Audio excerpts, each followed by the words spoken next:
Hello viewers, welcome back to my channel. আজ আমি আপনাদেরকে ইনস্ট্যান্ট গুঁড়া দুধ দিয়ে নরম তুলতুলে একটি ভিন্নধর্মী মিষ্টি আইটেম তৈরি করে দেখাবো। নাম দিয়েছি আমে অমৃত। নাম শুনে নিশ্চয়ই আন্দাজ করতে পারছেন যে আম দিয়ে মিষ্টিটি তৈরি করব।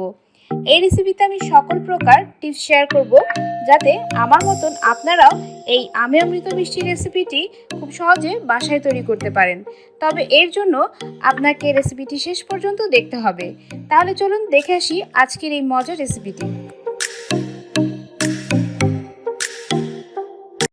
প্রথমে আমি এখানে 1 কাপ ফুল ক্রিম গুঁড়া দুধ নিয়েছি। আমি এখানে ডিপ্লোমা ব্র্যান্ডের গুঁড়া দুধটা ব্যবহার করেছি। এখন দিচ্ছি হাফ চা চামচ পরিমাণ বেকিং পাউডার। আমি এখানে বেকিং পাউডার নিয়েছি, বেকিং সোডা নয়।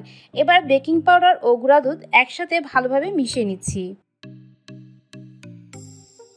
এবার একটি ডিম নিয়েছি। ডিমের পরিমাণটা হবে 1/3 কাপের সমান।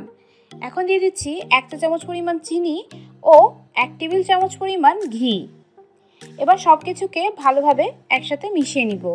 আপনারা ডিম ছাড়া লিকুইড দুধ দিয়েও এই প্রসেসটি করতে পারেন, তবে এতটা ভালো হবে না, তাই আমার মনে হয় ডিম দিয়ে করাই ভালো।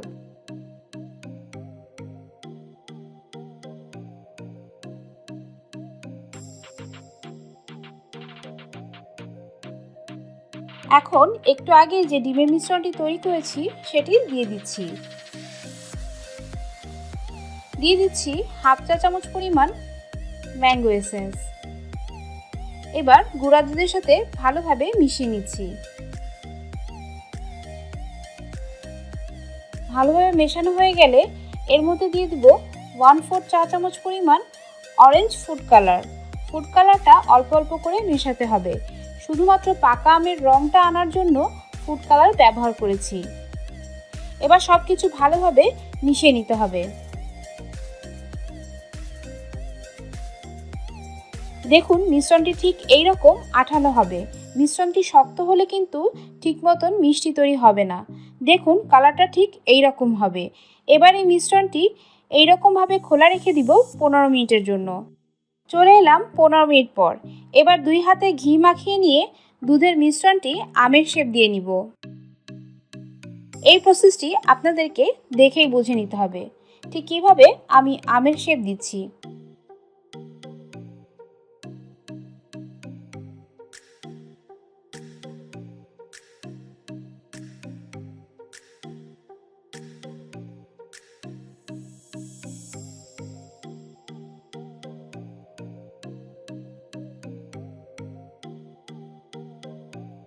এইভাবে বাকি মিশ্রণটি দিয়ে আমি কয়েকটি আমের শেপ তৈরি করে নিব। অপরদিকে চুলায় 3 কাপ পরিমাণ লিকুইড দুধ ফোটাতে দিচ্ছি হাফ কাপ পরিমাণ চিনি ও 1/4 চা চামচের একটু কম পরিমাণ অরেঞ্জ ফুড কালার। এবার দুধটা ফুটে ওঠা পর্যন্ত অপেক্ষা করব। সব মিশ্রণ দিয়ে আমের শেপগুলো তৈরি করে নিয়েছি। এখানে 7টা মিষ্টি হয়েছে।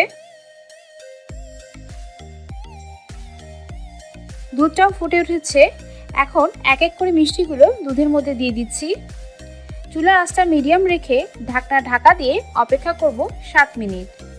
অবশ্যই মনে রাখতে হবে, দুধটা যখন ফুটে উঠবে তখনই মিষ্টিগুলো দুধের মধ্যে দিয়ে দিতে হবে। 7 মিনিট পর ঢাকনা খুলে আবার একটু জাল দিয়ে নিব 3 মিনিটের মতন। 3 মিনিট পর চুলা আঁচটা বন্ধ করে দিয়ে অপেক্ষা করব পুরোপুরি মিষ্টিটা ঠান্ডা হওয়া পর্যন্ত। এখন নিশ্চয়ই চিন্তা করছেন যে আমে অমৃত, কিন্তু আমি তো নেই, তাই না? এবার আসি আমের স্টেপে।